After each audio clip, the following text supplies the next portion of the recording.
जो हम ये फ्रेमवर्क देख रहे हैं ये है हमारा स्टीफन वेंडल्स ग्रेट एक्शन फनल। ठीक है, ये एक हमारा यूएक्स डिज़ाइन फ्रेमवर्क है जो कि फोकस करता है हमारे वेबसाइट विजिटर्स हो गए या हमारे ऐप के विजिटर्स हो गए टू एक्टिव कस्टमर्स, जो हमारे एक्टिव कस्टमर्स बन जाए। ठीक है, अब ये चीज़ हम कैसे करेंगे, हम ये करेंगे एक सिस्टमैटिक और एंगेजिंग प्रोसेस के through. Systematic and engaging process. ठीक है, यूएक्स फ्रेमवर्क है हमारा स्टीफन वेंडल्स जो कि हमारे वेबसाइट के विजिटर्स को एक्टिव कस्टमर्स में बनाता है, और हम ये करेंगे एक सिस्टमैटिक एंड एंगेजिंग प्रोसेस के थ्रू। ठीक है, अब अगर हम मुझे इस अप्रोच को करना है, मुझे इस अप्रोच को एम्फसाइज करना है, तो मैं कैसे कर सकता हूँ। मुझे यूज़र के बिहेवियर को अंडरस्टैंड करना पड़ेगा, मुझे उनकी नीड्स को कैटर करना पड़ेगा, मुझे उनको किसी स्पेसिफिक एक्शन की तरफ उन्हें डायरेक्ट करना पड़ेगा। ठीक है, अगर मुझे इस अप्रोच को फॉलो करना है, इस अप्रोच की तरफ जाना है, तो मुझे यूज़र की अंडरस्टैंडिंग यूज़र का बिहेवियर पता होना चाहिए मुझे, यूज़र्स बिहेवियर। ठीक है, मुझे ये भी पता होना चाहिए कि क्या क्या उनके नीड्स हैं, जिससे कि मैं उनके केटर देयर नीड्स, और मुझे उन्हें डायरेक्ट करना है। मतलब फ्लो ही ऐसा बनाऊं कि वो डायरेक्ट हो किसी स्पेसिफिक एक्शंस की तरफ, direct specific towards specific action, direct towards specific action. ठीक है, ये अप्रोच हो गई हमारी। अब इस एक्शन फनल में 4 मेजर स्टेप्स आते हैं।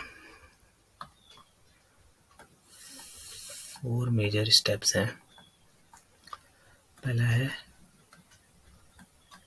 एस्टैब्लिश द ऑब्जेक्टिव्स, दूसरा है understand user mindsets,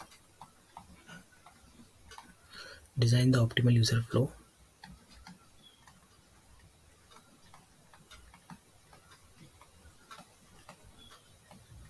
refine and test the experience।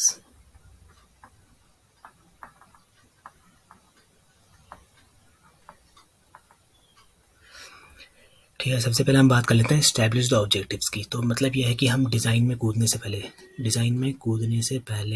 सीधा डिज़ाइन में नहीं कूदना। उससे पहले हमें अपने गोल्स पता होने चाहिए कि हम कर क्या रहे हैं, हमें अपनी वेबसाइट या ऐप से क्या अचीव करना है। ठीक है, जैसे मुझे क्या क्या मेरे एक्शंस होंगे, क्या क्या यूज़र्स मेरे एक्शन लेगा, साइन अप होगा, परचेज करेगा, ये सब। एंड मैं एक सक्सेसफुल कन्वर्जन किसे मानूंगा। ठीक है, मैंने अपने ऑब्जेक्टिव्स को इस्टेब्लिश कर दिया कि ये मेरे गोल्स हैं। एक सक्सेसफुल कन्वर्जन तभी होगा जब ये वाली प्रोसेसेस फॉलो होंगी या जब ये वाला गोल अचीव हो जाएगा। और कौन कौन से स्टेप्स होंगे, इस्टेब्लिश कर दिया मैंने ऑब्जेक्टिव्स। दूसरा है अंडरस्टैंड यूज़र माइंडसेट।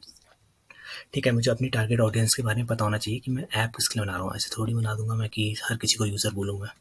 मेरी एक टारगेट ऑडियंस होगी, मुझे उनको समझना पड़ेगा, उनकी नीड्स को मुझे समझना पड़ेगा कि मेरी टारगेट ऑडियंस की नीड्स क्या है, उनके मेरे टारगेट ऑडियंस की नीड्स क्या है, प्रेफरेंसेस क्या है, इमोशंस क्या है, उनके पेन पॉइंट्स क्या है, ये सब। अब ये सब कैसे होता है, ये सब होता है यूज़र रिसर्च के through. Personas, story boarding, empathy mapping, ये सब करनी पड़ती है, रिसर्च करनी पड़ती है, तो हमें अपने टारगेट ऑडियंस के बारे में पता चल जाता है, तो इससे हम अपने यूज़र माइंडसेट्स को पता कर सकते हैं। ठीक है, डिज़ाइन ऑप्टिमल यूज़र फ्लो। अब हमें ऐसा यूज़र फ्लो बनाना है जो कि ऑप्टिमल हो, जैसे कि नाम पे लिखा हुआ ही है, वो होना चाहिए